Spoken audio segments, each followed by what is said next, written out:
I was kind of born. I was adopted into it actually, but I just got around it, and I went to 2 years at Harding, and I missed being around it. So just that wanting to be able to work for yourself, just being able to achieve something was what drove me back to start farming on my own about 2 years ago. So we have set of planters that we use. We have 2 John Deere soybean planters, and we use them, and that's what we put it in the ground with. And there's different varieties of seed. That's a misconception. It's all the same. There's different varieties that we use. But then after that, we use our sprayers, and we have to keep it clean and stuff. And then we harvest it. Then when we harvest it, we put it in these grain bins or haul it off to the elevator. Just kind of a 3-step process that you use, plus tillage and other applications like that we use. Well, there's really no normal day. You start off with a plan, and about 3 hours in, you're already on plan Z. But you just have to just kind of have a general plan of what you need to do, because it's different every day. And then you just work through it. And if a problem comes up, then you have to use ingenuity to come around and just make it happen, pretty much.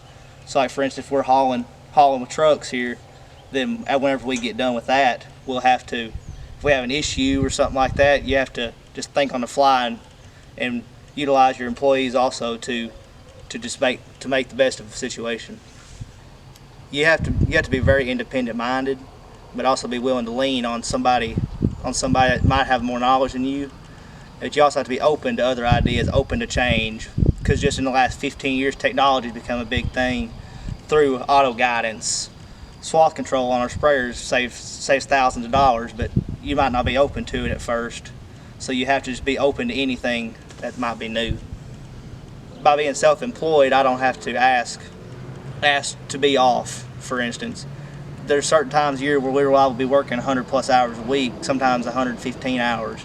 But then there are other times where we might take off for a multiple amount of weeks, just whatever needs to be done.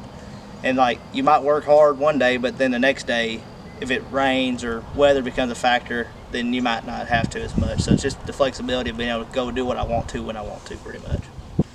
Without farmers, there's no food. I mean, be it like I am, being grain, or even the cattle farmers, stuff like that. It's just a lot of work, and without that, there's no food, because they cannot manufacture it in a facility at the scale or as safe as we do out here. It's tough. I mean, you have to really be born into it to be able to get into it. By acquiring ground and stuff, you have to know the right people. But it's not impossible.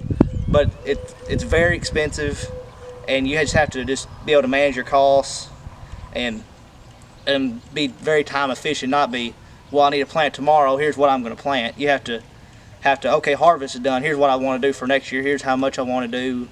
And here's what I need to use to be able to capitalize and get the goods that you need to put that crop in the next year. I like the job, but if you want to do it, you have to be dedicated, and you can't halfway do it. If you want to do a halfway job of it, you might as well not even start, because you're not going to be able to get any ground, and it's also going to be hard to find people willing to work for you to do whenever you want to run an operation like that. You have to want to do it top notch or not do it at all.